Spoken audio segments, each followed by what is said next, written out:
회색 머리의 78세 할머니가 중앙에 서 있고 소박한 옷을 입고 있으며 위험 있지만 지친 표정의 눈에는 눈물이 맺혀 있습니다. 할머니 앞에서 30대 젊은 부부가 바닥에 무릎 꿇고 깊이 고개를 숙여 사죄하고 감사하며 울고 있습니다. 어린 아이들도 부모 옆에 무릎 꿇고 눈물 어린 감사의 표정으로 할머니를 올려다보고 있습니다. 뒤쪽 벽에는 작은 CCTV 모니터 화면이 보이며 영상이 나오고 있습니다. 할머니의 표정은 용서와 안도감을 보여줍니다. 이들에겐 어떤 사연이 있었던 것일까요? 사연 시작 전 여러분의 구독으로 당신의 지혜를 나눠주시고 좋아요로 공감의 박수를 보내주세요. 서울 관악구의 한 낡은 빌라 단지. 건축된 지 30년은 좋게 넘어 보이는 회색빛 건물 사이로 이른 아침 햇살이 스며들고 있었습니다.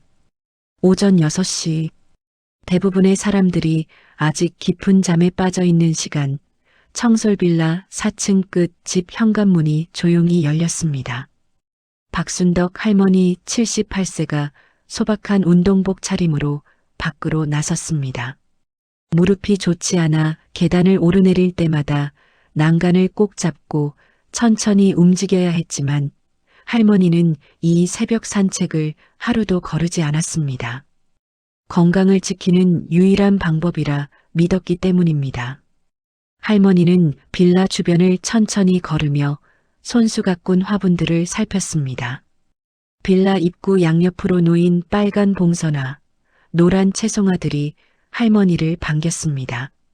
물조리개로 정성스레 물을 주던 할머니의 얼굴에 잔잔한 미소가 번졌습니다. 홀로 사는 삶이 외롭지 않냐고 묻는 사람들이 있었지만 할머니에게는 이 작은 꽃들과 따뜻한 이웃들이 있었습니다. 특히 같은 4층에 사는 젊은 부부와 세 아이들은 할머니에게 큰 기쁨이었습니다.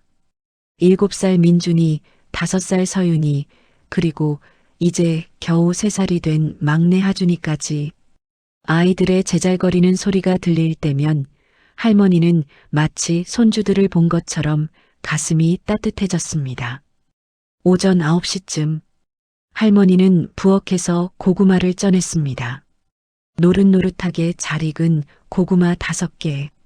할머니는 그것들을 정갈한 접시에 담아 옆집 초인종을 눌렀습니다. 똑똑. 문이 열리자 아이들 셋이 와르르 달려 나왔습니다. 할머니, 민준이가 가장 먼저 소리쳤습니다. 할머니 오늘도 고구마 주러 오셨어요? 서윤이가 해맑게 웃으며 물었습니다. 그래, 우리 예쁜이들 먹으라고 할머니가 아침 일찍 쪘단다. 박순덕 할머니가 다정하게 말했습니다. 아이들 엄마인 지은영 씨 32세가 미안한 표정으로 나왔습니다. 어머니, 맨날 이러시면 어떡해요. 저희가 뭘 해드려야 하는데. 아니야, 괜찮아. 아이들 보는 게 할머니한텐 제일 큰 즐거움이야. 할머니는 환하게 웃으며 고구마를 건넸습니다. 이런 소소한 교류가 할머니의 하루를 채우는 행복이었습니다. 비록 자식 없이 홀로 사는 삶이었지만 이웃들과 나누는 작은 온기가 할머니를 지탱하게 했습니다. 오후가 되자 할머니는 빌라 옥상으로 올라갔습니다. 빨랫감을 말리기 위해서였습니다. 계단을 오를 때마다 무릎에서 뚝뚝 소리가 났지만 할머니는 참았습니다. 옥상에서 내려다본 동네 풍경은 평화로웠습니다. 아이들이 놀이터에서 뛰어노는 모습, 골목 어귀에서 수다를 떠는 아주머니들, 평범하지만 따뜻한 일상이 흘러가고 있었습니다. 할머니는 이 풍경을 30년 넘게 지켜봐 왔습니다. 이 빌라에 처음 입주했을 때만 해도 젊은 부부들이 대부분이었는데 이제는 할머니가 이곳의 최고령 주민이 되었습니다. 저녁 6시, 할머니는 소박한 저녁을 먹고 작은 거실에 앉아 TV를 켰습니다. 뉴스에서는 요즘 재건축 붐이 일고 있다는 소식이 흘러나왔습니다. 청솔빌라도 예외는 아니었습니다. 한 달 전부터 주민들 사이에서 재건축 이야기가 오가기 시작했습니다. 대부분의 주민들은 재건축에 찬성했습니다. 30년 넘은 낡은 건물을 헐고 새 아파트를 짓는 것이 당연하다고 생각했습니다. 하지만 박순덕 할머니만은 달랐습니다. 지난주 있었던 주민회의에서 할머니는 유일하게 반대 의견을 냈습니다. 저는 여기서 계속 살고 싶어요. 이 집이 낡긴 했어도 제겐 30년 추억이 담긴 곳이에요. 할머니의 목소리는 떨렸지만 단호했습니다. 그러자 몇몇 주민들이 불만을 터뜨렸습니다. 할머니 혼자 때문에 우리 다 못 사는 거 아니에요? 재건축하면 다들 보상금도 받고 새 집도 얻는데 왜 반대하세요? 할머니는 아무 말도 하지 못했습니다. 그저 고개를 숙인 채 자리를 떴습니다. 그날 이후로 몇몇 주민들은 할머니를 곱지 않은 시선으로 바라보기 시작했습니다. 밤 11시, 할머니는 잠자리에 들었습니다. 내일도 새벽 6시면 일어나 산책을 나가야 했습니다. 할머니는 눈을 감으며 작은 기도를 올렸습니다. 내일도 평화로운 하루가 되기를. 하지만 할머니는 알지 못했습니다. 몇 시간 후 이 평화로운 빌라에 끔찍한 재앙이 닥칠 것이라는 사실을. 새벽 2시 30분, 청솔빌라 전체가 깊은 잠에 빠져 있었습니다. 가로등 불빛만이 고요한 골목을 밝히고 있었습니다. 그때였습니다. 3층 한가운데 집에서 작은 불꽃이 일었습니다. 처음에는 작은 불씨에 불과했지만 순식간에 커튼을 타고 번져나갔습니다. 타닥타닥 불길이 거세지면서 집 안 곳곳으로 퍼져나갔습니다. 새벽 2시 40분 가장 먼저 연기 냄새를 맡은 것은 2층에 사는 김태수 씨 45세였습니다. 잠결에 코를 찌르는 냄새에 깨어난 그는 깜짝 놀라 창문을 열었습니다. 불이야. 김태수 씨의 외침이 고요한 새벽을 갈랐습니다. 빌라 주민들이 하나둘씩 깨어나기 시작했습니다. 복도로 나온 사람들은 3층에서 뿜어져 나오는 검은 연기를 보고 경악했습니다. 119에 신고해. 빨리 대피해. 아우성 속에서 사람들은 황급히 건물 밖으로 빠져나갔습니다. 4층에 사는 박순덕 할머니도 연기 냄새에 잠에서 깼습니다. 할머니는 서둘러 옷을 걸치고 문을 열었습니다. 복도는 이미 연기로 뿌옇게 흐려져 있었습니다. 할머니는 기침을 하며 계단 쪽으로 향했습니다. 그때 옆집에서 비명소리가 들렸습니다. 아이들, 우리 아이들. 지은영 씨의 다급한 목소리였습니다. 할머니가 고개를 돌리자 옆집 문이 활짝 열려 있는 게 보였습니다. 지은영 씨와 남편 강민호 씨 35세가 황급히 복도로 나오고 있었습니다. 하지만 그들의 손에는 아이가 한 명도 없었습니다. 아이들은요? 할머니가 다급히 물었습니다. 자고 있어요. 문이 안 열려요. 연기 때문에 안이 안 보여요. 지은영 씨가 울먹이며 말했습니다. 아이들 방문에는 안전을 위해 특수 잠금 장치가 달려 있었습니다. 밖에서만 열 수 있는 구조였는데 연기가 너무 자욱해서 안으로 들어갈 수가 없었습니다. 내가 갈게요. 할머니가 말했습니다. 어머니, 안 돼요. 위험해요. 강민호 씨가 할머니를 붙잡으려 했지만 할머니는 이미 연기 속으로 들어가고 있었습니다. 할머니는 숨을 참고 지은영 씨 집 안으로 들어갔습니다. 검은 연기가 눈과 코를 찔렀지만 할머니는 참았습니다. 아이들 방은 안쪽 끝이었습니다. 할머니는 벽을 더듬으며 앞으로 나아갔습니다. 기침이 터져 나왔지만 멈출 수 없었습니다. 할머니의 머릿속엔 오직 아이들 생각뿐이었습니다. 겨우 아이들 방문을 찾은 할머니는 잠금 장치를 풀려고 했습니다. 하지만 손이 떨려서 좀처럼 열리지 않았습니다. 그때 할머니는 바닥에 떨어진 라이터를 발견했습니다. 아마 누군가가 떨어뜨린 것 같았습니다.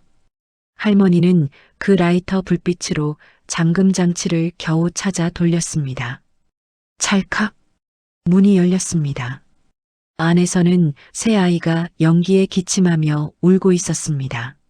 할머니, 민준이가 할머니를 보자 울먹였습니다.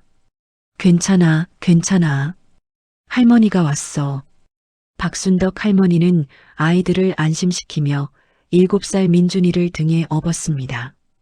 그리고 한 손으로는 5살 서윤이 손을 잡고 다른 손으로는 3살 하준이를 안았습니다. 불가능해 보이는 힘이었지만 할머니는 해냈습니다. 30년 넘게 무릎 통증으로 고생하던 78세 할머니가 아이들을 한꺼번에 데리고 나온 것입니다. 복도에 나온 순간 할머니는 그만 기력이 다해 그 자리에 쓰러졌습니다. 어머니, 지은영 씨와 강민호 씨가 달려와 아이들을 받았습니다. 바로 그때 소방차 사이렌 소리가 들려왔습니다. 빌라 앞 공터에는 이미 수십 명의 주민들이 대피해 있었습니다. 모두들 불길을 바라보며 불안한 표정을 짓고 있었습니다. 소방관들이 도착해 진화 작업을 시작했습니다. 그런데 그때였습니다. 1층에 사는 오경식 씨 52세가 할머니를 가리키며 소리쳤습니다. 저 할머니 좀 보세요. 온몸에 그을음 투성이잖아요. 모두의 시선이 할머니에게 쏠렸습니다.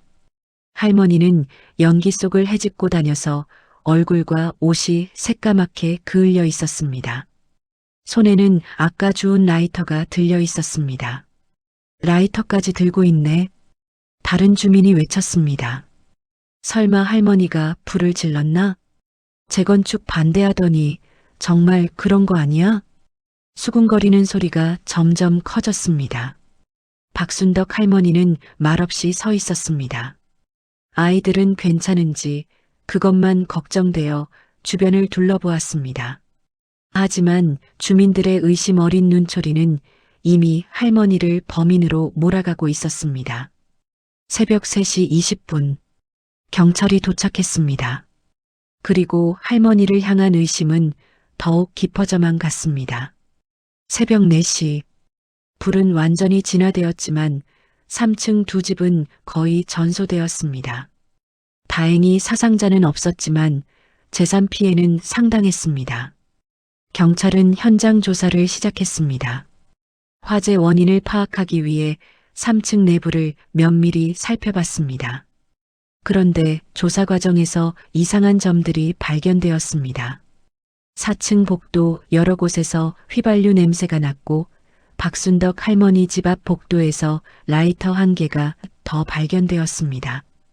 박순덕 할머니님, 잠시 이야기 좀 나눠야겠습니다. 조사를 맡은 이동현 형사 42세가 할머니에게 다가왔습니다. 할머니는 고개를 끄덕이며 따라갔습니다. 임시로 마련된 조사 공간에서 형사는 할머니에게 물었습니다. 화재 발생 당시 어디 계셨습니까? 집에서 자고 있었어요. 연기 냄새에 깼어요. 할머니가 대답했습니다.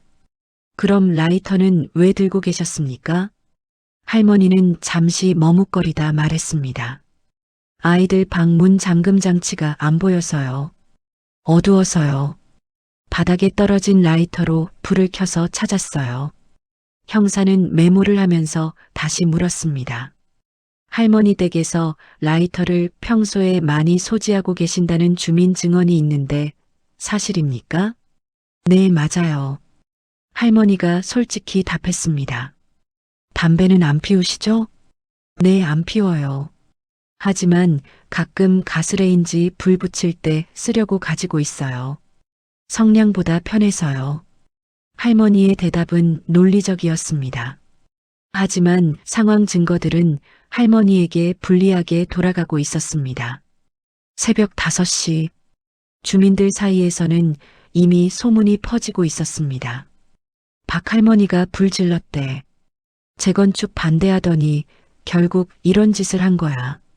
무서워서 어떻게 같은 건물에 살아. 수군거림은 점점 커졌습니다. 오전 8시, 경찰은 할머니 집을 압수수색했습니다.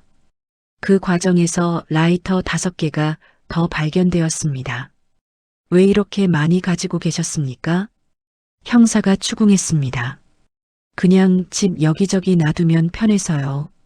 부엌에도 하나, 거실에도 하나. 할머니의 설명은 평범했지만 경찰의 눈에는 의심스러워 보였습니다. 게다가 결정적인 정황이 하나 더 있었습니다. 지난주 있었던 재건축 주민회의였습니다. 경찰은 주민들을 상대로 추가 조사를 했습니다. 박 할머니가 재건축을 강력히 반대했어요. 혼자서 우리 모두를 가로막았죠. 심지어 이런 말까지 했어요. 자기가 죽기 전에는 이 집을 절대 안 떠난다고. 주민들의 증언은 할머니를 더욱 궁지로 몰아넣었습니다. 오전 10시, 박순덕 할머니는 경찰서로 연행되었습니다. 빌라 주민들이 지켜보는 가운데 할머니는 경찰차에 올랐습니다. 정말 할머니가 불을 지른 거야? 믿을 수가 없어. 하지만 증거가 있잖아. 주민들의 수군거림 속에서 유일하게 침묵을 지키는 사람들이 있었습니다. 지은영 씨와 강민호 씨 부부였습니다. 그들은 복잡한 표정으로 할머니를 바라봤습니다. 할머니가 자신들의 아이들을 구해줬다는 사실을 알고 있었습니다. 하지만 동시에 할머니가 방화범일지도 모른다는 의심도 떨칠 수 없었습니다. 경찰서 조사실. 할머니는 딱딱한 의자에 앉아 조사를 받았습니다. 다시 한번 묻겠습니다. 할머니께서 불을 지르셨습니까? 아니에요. 할머니의 대답은 짧고 단호했습니다. 그럼 왜 화재 현장에 그렇게 빨리 도착하셨습니까? 3층에 불이 났는데 4층에 사시는 할머니가 가장 먼저 현장에 계셨다는 증언이 있습니다. 할머니는 잠시 망설이다 말했습니다. 아이들 소리가 들렸어요. 우는 소리가. 형사는 고개를 갸웃거렸습니다. 하지만 다른 주민들은 아이들 소리를 들었다는 사람이 없습니다. 저는 들었어요. 분명히 들었어요. 할머니의 목소리가 떨렸습니다. 조사는 오후 2시까지 계속되었습니다. 할머니는 같은 질문에 같은 대답을 반복했습니다. 불을 지르지 않았다고, 아이들을 구하려고 했다고. 하지만 경찰은 쉽게 믿지 않았습니다. 상황 증거들이 너무나 명확했기 때문입니다. 오후 3시, 할머니는 일단 귀가 조치되었지만 참고인 신분으로 수사는 계속될 예정이었습니다. 할머니가 빌라로 돌아오자 주민들은 싸늘한 눈빛으로 할머니를 바라봤습니다. 어떤 사람은 노골적으로 피하기도 했습니다. 박순덕 할머니는 말없이 4층 자기 집으로 올라갔습니다. 문을 닫고 나서야 할머니는 주저앉았습니다. 아이들은 괜찮을까? 할머니의 입에서는 그 말밖에 나오지 않았습니다. 자신이 방화범으로 몰리고 있다는 사실보다 새 아이의 안위가 더 걱정되었습니다. 창밖으로 저녁 노을이 지고 있었습니다. 할머니는 그 노을을 바라보며 작은 한숨을 내쉬었습니다. 진실은 언젠가 밝혀질까요? 할머니의 속삭임은 고요한 방 안에 흩어졌습니다. 사흘이 지났습니다. 그 사이 청솔빌라 화재 사건은 지역 뉴스에 크게 보도되었습니다.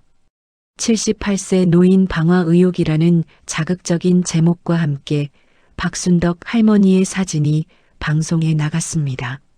물론 얼굴은 모자이크 처리되었지만 빌라 주민들은 누군지 다 알고 있었습니다. 그날 저녁 인터넷 커뮤니티에는 할머니에 대한 글들이 올라오기 시작했습니다. 재건축 반대하려고 불까지 지르다니. 78세면 정신이 온전한 건가? 무고한 사람들 다칠 뻔했잖아. 댓글들은 할머니를 일방적으로 비난했습니다. 누군가가 할머니의 얼굴 사진을 찍어 올렸습니다. 모자이크 없이 그대로. 사진 속 할머니는 지친 표정으로 빌라 계단을 오르고 있었습니다. 곧 그 사진은 SNS에서 빠르게 퍼져나갔습니다. 청솔빌라 방화범 할머니라는 해시태그와 함께 이틀 후 할머니가 시장에 장을 보러 갔을 때였습니다. 평소 친하게 지내던 생선가게 아주머니가 할머니를 보자 표정이 굳어졌습니다. 아주머니, 고등어 2마리만. 할머니가 말을 꺼내려는데 생선가게 아주머니가 고개를 돌렸습니다. 오늘 팔 게 없어요. 하지만 가게에는 생선이 가득했습니다. 할머니는 더 이상 말하지 못하고 돌아섰습니다. 채소 가게도 정육점도 마찬가지였습니다.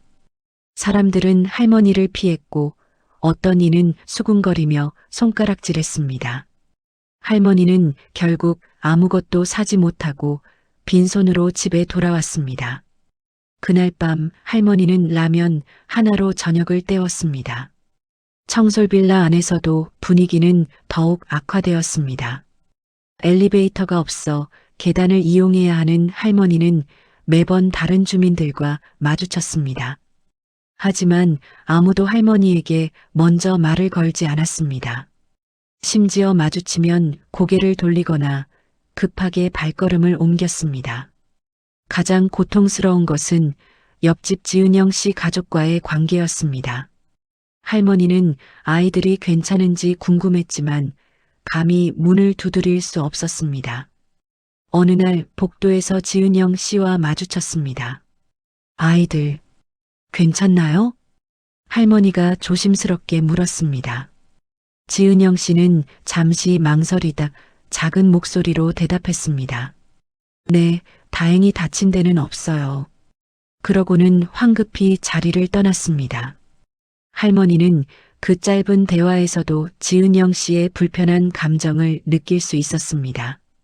구해준 은인이 아니라 방화범일지도 모른다는 의심. 그 무게가 할머니의 어깨를 짓눌렀습니다. 일주일 후 경찰은 할머니를 다시 소환했습니다. 추가 조사 결과 3층 화재 지점에서 휘발유 성분이 검출되었다는 것이었습니다. 누군가 의도적으로 불을 낸 정황이 명확했습니다. 조사실에서 형사는 더욱 강경한 태도로 할머니를 추궁했습니다. 할머니, 솔직히 말씀하시죠. 재건축 때문에 화가 나서 그런 거 아닙니까? 아니에요. 전 그런 적 없어요. 하지만 주민회의에서 강하게 반대하셨잖아요. 반대는 했지만 불을 지를 생각은 없었어요. 할머니의 목소리가 높아졌습니다. 그럼 라이터는 왜 그렇게 많이 가지고 계셨습니까? 휘발유 냄새는 어떻게 설명하시겠습니까? 저는 몰라요. 전 정말 아무것도 안 했어요.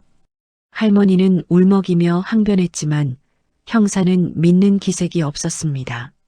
조사는 4시간 동안 이어졌습니다. 할머니는 지칠 대로 지쳤습니다. 같은 질문을 수십 번 듣고 같은 대답을 수십 번 반복했습니다. 오후 6시가 되어서야 할머니는 풀려났습니다. 하지만 형사는 마지막으로 경고했습니다. 추가 증거가 나오면 구속될 수도 있습니다. 절대 도주하지 마십시오. 할머니는 고개만 끄덕이고 경찰서를 나왔습니다. 빌라로 돌아오는 버스 안에서 할머니는 창밖을 멍하니 바라봤습니다. 거리의 사람들은 모두 행복해 보였습니다.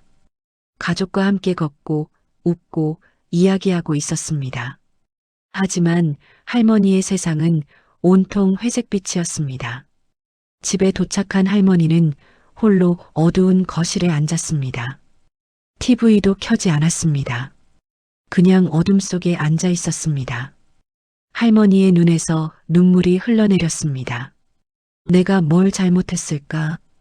할머니는 자신에게 물었습니다. 아이들을 구한 게 잘못이었을까? 이 집을 사랑한 게 잘못이었을까? 대답은 없었습니다.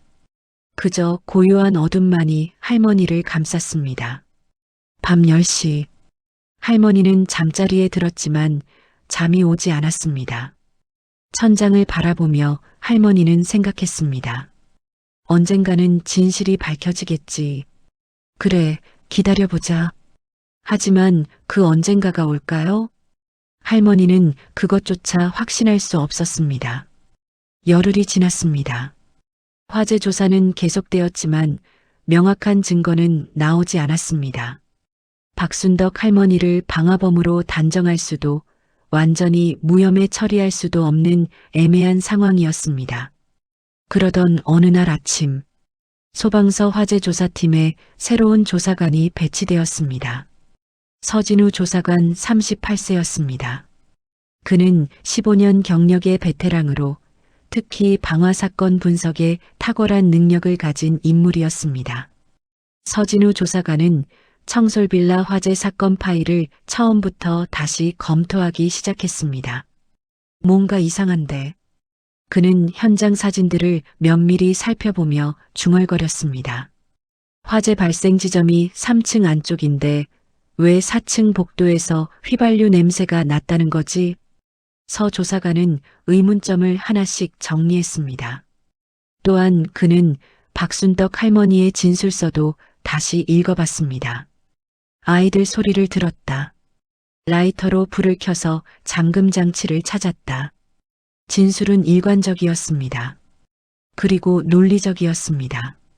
서 조사관은 직접 현장을 다시 방문하기로 했습니다. 오전 10시 서진우 조사관이 청솔빌라에 도착했습니다. 그는 3층 화재 현장부터 4층 복도까지 꼼꼼히 살펴봤습니다. 그리고 한 가지 중요한 사실을 발견했습니다. 건물 내부에 CCTV가 있었던 겁니다. 오래된 빌라라 CCTV가 없을 거라 생각했는데 3층과 4층 계단 입구에 각각 한 대씩 설치되어 있었습니다. 2년 전 도난 사건 이후 주민들이 자체적으로 설치한 것이었습니다. 서 조사관은 즉시 관리사무소로 갔습니다. CCTV 영상 좀 확인할 수 있을까요?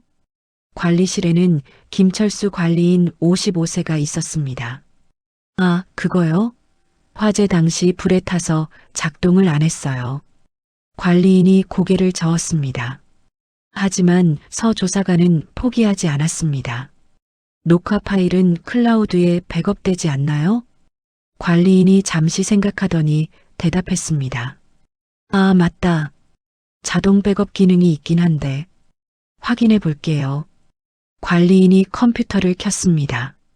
몇 분 후 화면에 파일 목록이 떴습니다. 있네요. 화재 당일 새벽 영상이 남아 있어요. 서 조사관의 눈빛이 빛났습니다. 바로 재생해 주세요. 화면에 3층 계단 CCTV 영상이 재생되기 시작했습니다. 새벽 2시 35분. 아직 아무 일도 일어나지 않았습니다. 복도는 고요했습니다. 2시 40분. 3층 한 집 문틈에서 연기가 새어나오기 시작했습니다. 2시 42분. 연기가 점점 짙어졌습니다. 2시 44분. 2층에서 김태수 씨가 뛰어 올라왔습니다. 불이야. 그의 외침이 들렸습니다. 곧이어 다른 주민들이 하나둘씩 복도로 나왔습니다. 2시 46분. 그때 화면 한쪽에서 누군가가 나타났습니다. 박순덕 할머니였습니다. 할머니는 계단을 힘겹게 내려와 3층 복도로 들어섰습니다. 서 조사관이 영상을 주의 깊게 지켜봤습니다. 2시 47분. 할머니가 한 집 문 앞에 멈춰 섰습니다. 지은영 씨네 집이었습니다. 할머니는 문을 두드렸지만 아무도 나오지 않았습니다. 이미 부부는 복도로 나와 있었고 아이들은 안에 갇혀 있었습니다. 화면 속 할머니는 잠시 망설이더니 곧바로 연기가 자욱한 집 안으로 들어갔습니다. 서 조사관의 숨이 멎었습니다. 화면은 계속되었습니다. 2시 50분, 3분이 지났습니다. 할머니가 나오지 않았습니다. 관리인이 초조하게 물었습니다. 할머니 괜찮으신 건가요? 서 조사관은 대답하지 않고 화면만 응시했습니다. 2시 52분. 드디어 할머니가 모습을 드러냈습니다. 등에는 7살 민준이를 업고 한 손에는 5살 서윤이를 잡고 다른 팔에는 3살 하준이를 안고 있었습니다. 할머니의 얼굴은 온통 검댕이로 뒤덮여 있었습니다. 기침을 하면서도 아이들을 놓지 않았습니다. 복도로 나온 할머니는 몇 걸음 걷지 못하고 그 자리에 주저앉았습니다. 아이들, 지은영 씨가 달려와 아이들을 받아 안았습니다. 할머니는 그제야 안도한 듯 바닥에 쓰러졌습니다. 서진우 조사관은 화면을 멈췄습니다. 그리고 관리인을 바라봤습니다. 이 영상, 경찰은 못 봤나요? 관리인이 고개를 저었습니다. 아무도 CCTV가 백업됐는지 몰랐어요.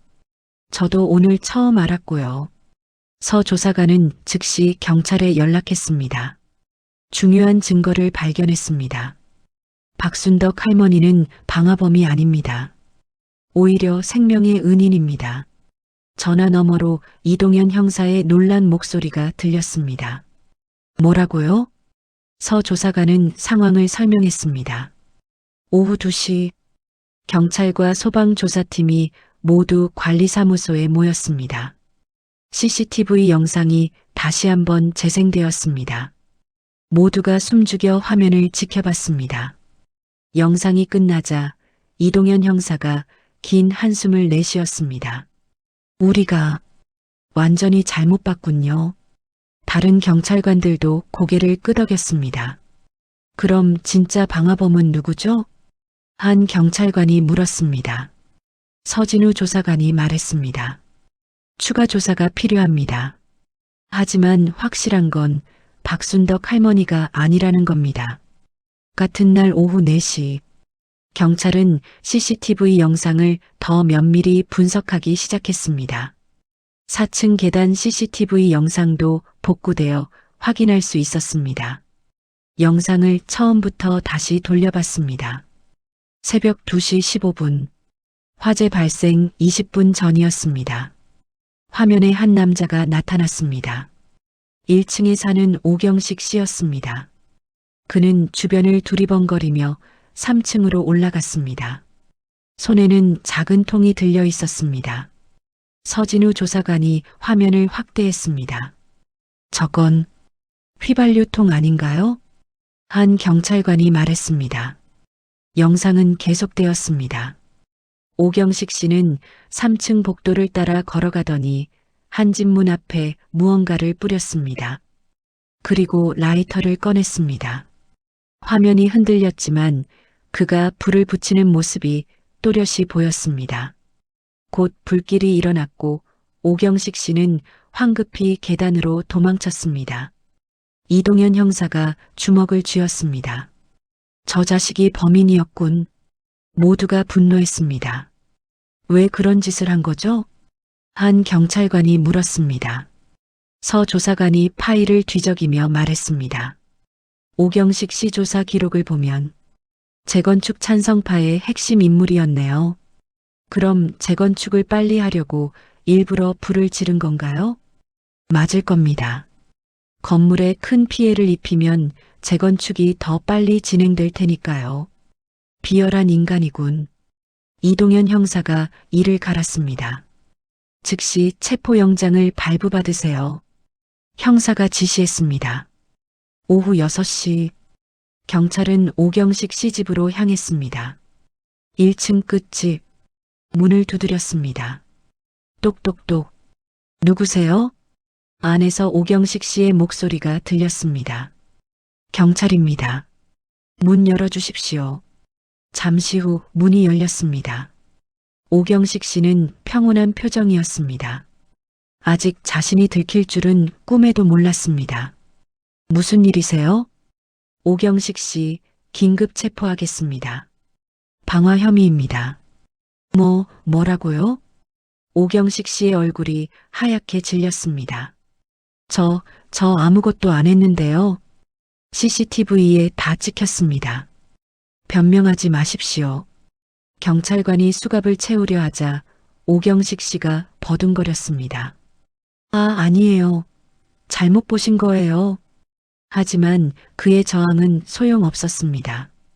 경찰은 그를 강제로 연행했습니다. 빌라 주민들이 밖으로 나와 구경했습니다. 저 사람이 진짜 범인이었어?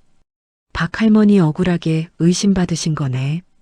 주민들의 수군거림이 들렸습니다. 경찰차가 출발하자 한 경찰관이 이동현 형사에게 물었습니다. 박순덕 할머니께는 언제 알려드릴까요? 지금 당장 가죠. 형사가 말했습니다. 오후 7시 이동현 형사와 서진우 조사관이 4층 박순덕 할머니 집을 찾았습니다. 똑똑똑. 문을 두드리자 할머니의 조심스러운 목소리가 들렸습니다. 누구세요? 경찰입니다. 할머니, 좋은 소식 전하러 왔습니다. 문이 천천히 열렸습니다. 할머니는 여전히 지친 표정이었습니다. 열흘간의 고통이 그대로 얼굴에 새겨져 있었습니다. 할머니, 진짜 범인을 잡았습니다. 형사가 말했습니다. 할머니의 눈이 커졌습니다. 정말인가요? 네. 그리고 CCTV 영상을 확인했습니다. 할머니께서 새 아이를 구하는 모습이 다 찍혀 있었습니다. 서 조사관이 태블릿으로 영상을 보여줬습니다. 할머니는 화면을 보며 눈물을 흘렸습니다. 아이들 무사했구나. 할머니는 안도의 눈물을 흘렸습니다. 할머니, 정말 죄송합니다.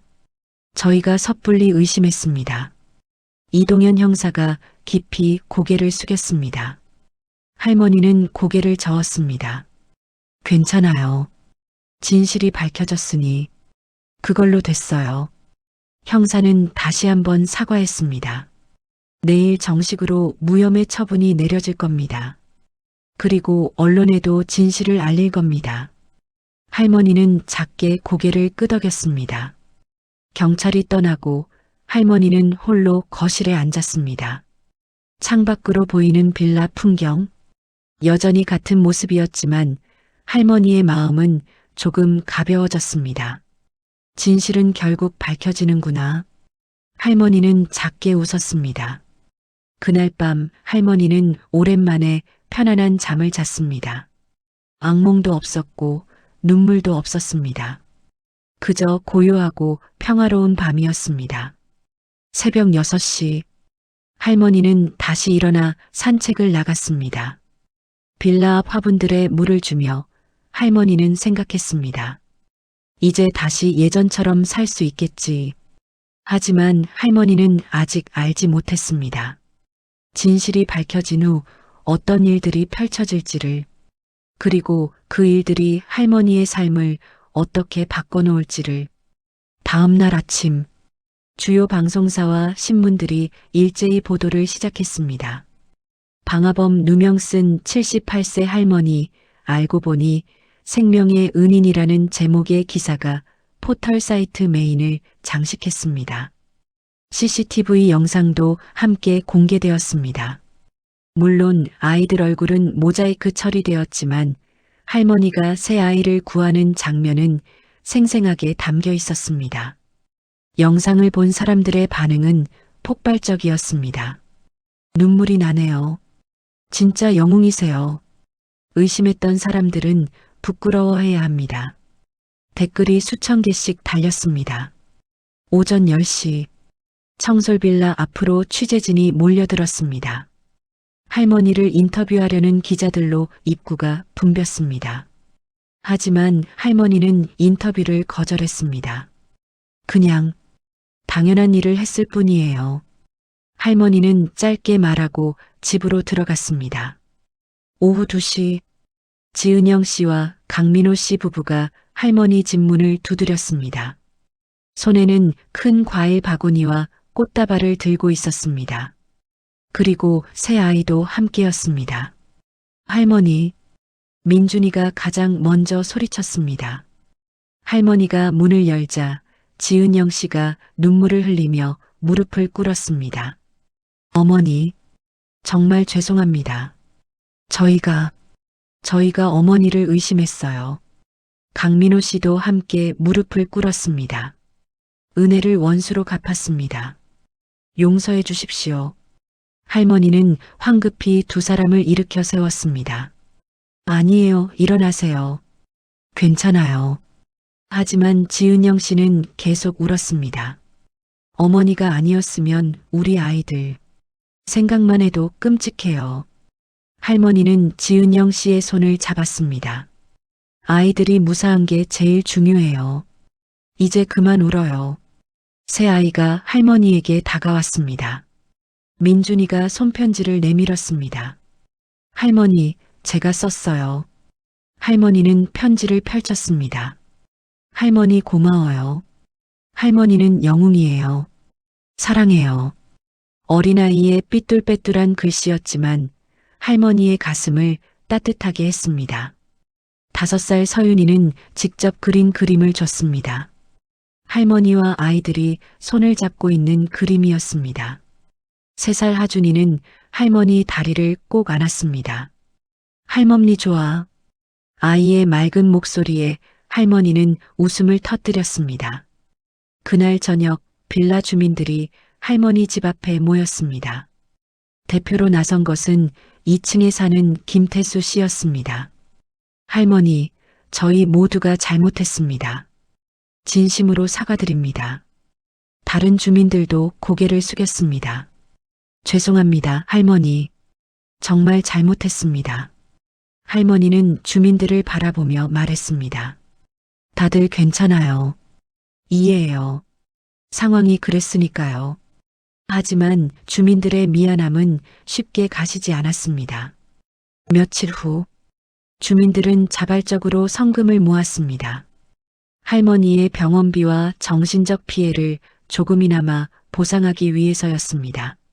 총 1억 2천만 원이 모였습니다. 주민 대표가 할머니를 찾아왔습니다. 할머니, 저희 마음입니다. 받아주세요.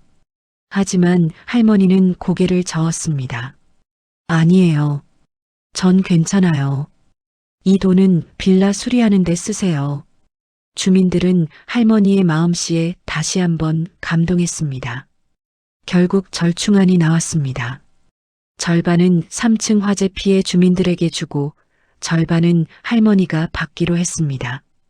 일주일 후 관악구청에서 연락이 왔습니다. 박순덕 할머니께 의로운 시민상을 수여하고 싶다는 것이었습니다. 시상식 날 구청 대강당에는 많은 사람들이 모였습니다. 빌라 주민들, 취재진, 그리고 할머니의 이야기를 듣고 찾아온 시민들까지 구청장이 할머니에게 상장과 상금 500만 원을 전달했습니다. 박순덕 할머니께서는 위험을 무릅쓰고 새 아이의 생명을 구하셨습니다. 진정한 용기와 희생 정신을 보여주셨습니다. 박수 소리가 대강당을 가득 채웠습니다. 할머니는 상을 받으며 짧게 소감을 말했습니다. 저는 그냥 아이들 울음소리가 들려서 들어간 거예요. 우리 손주들 같았어요. 당연한 일을 한 것뿐인데 이렇게 상까지 주시니 감사합니다.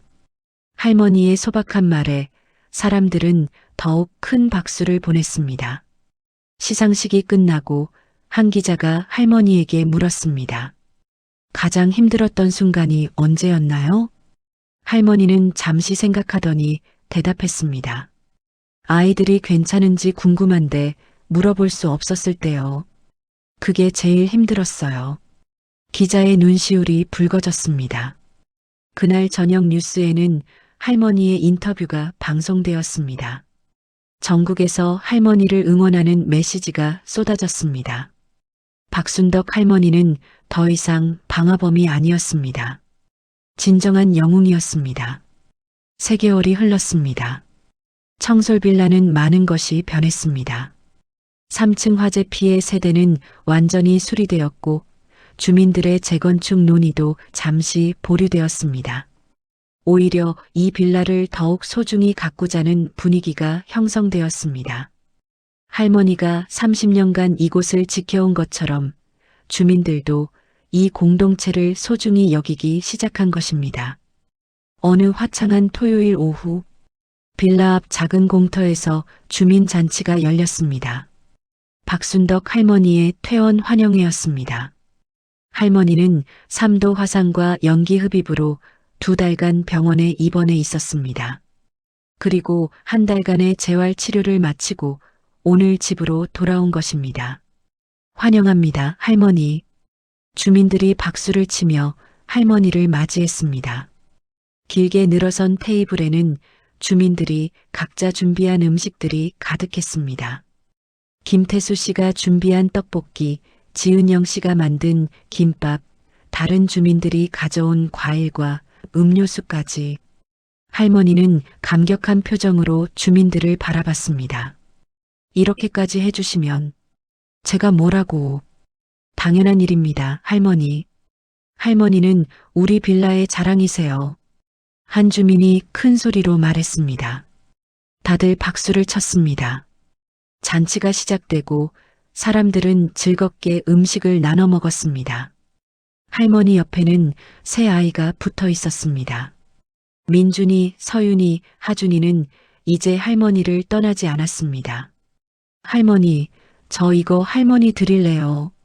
민준이가 떡볶이를 가져다 줬습니다.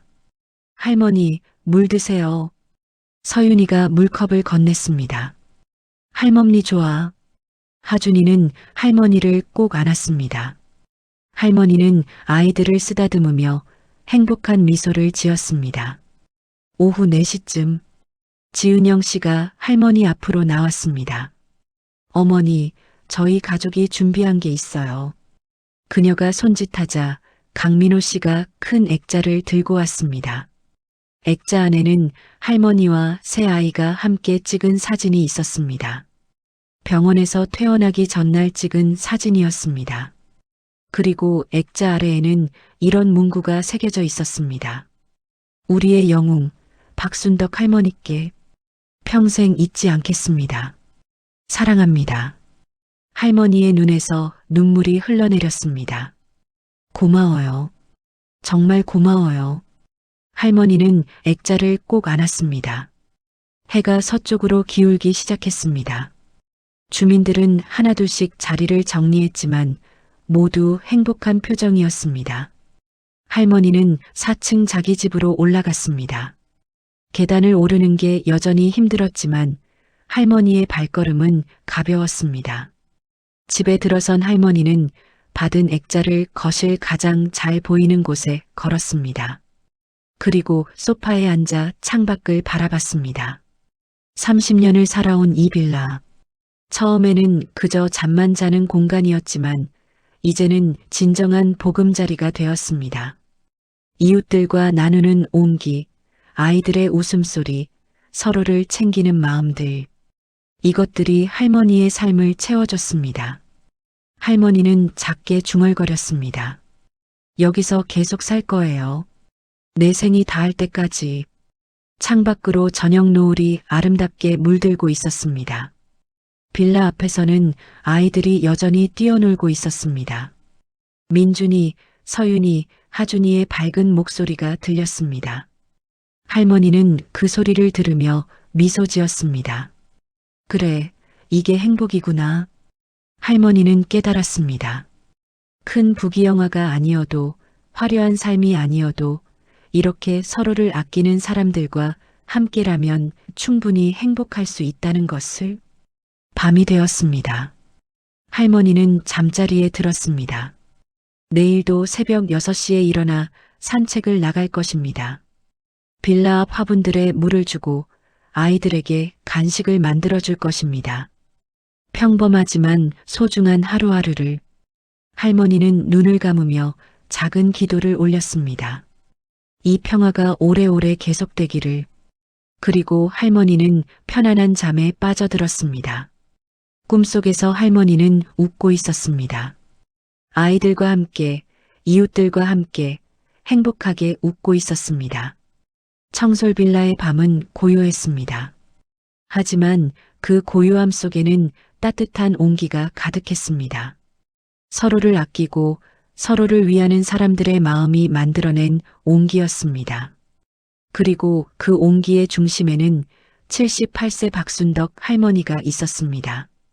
방화범 누명을 쓰고도 원망하지 않고 오직 아이들만 걱정했던 할머니. 진정한 영웅은 화려한 옷을 입지 않습니다. 그저 묵묵히 자기 자리에서 당연한 일을 할 뿐입니다. 박순덕 할머니가 바로 그런 영웅이었습니다. 그리고 앞으로도 계속 그럴 것입니다. 청솔빌라 4층 끝 집에서 여러분의 구독이 저에게는 큰 힘이 됩니다. 따뜻한 이야기 앞으로도 계속 전해드리겠습니다.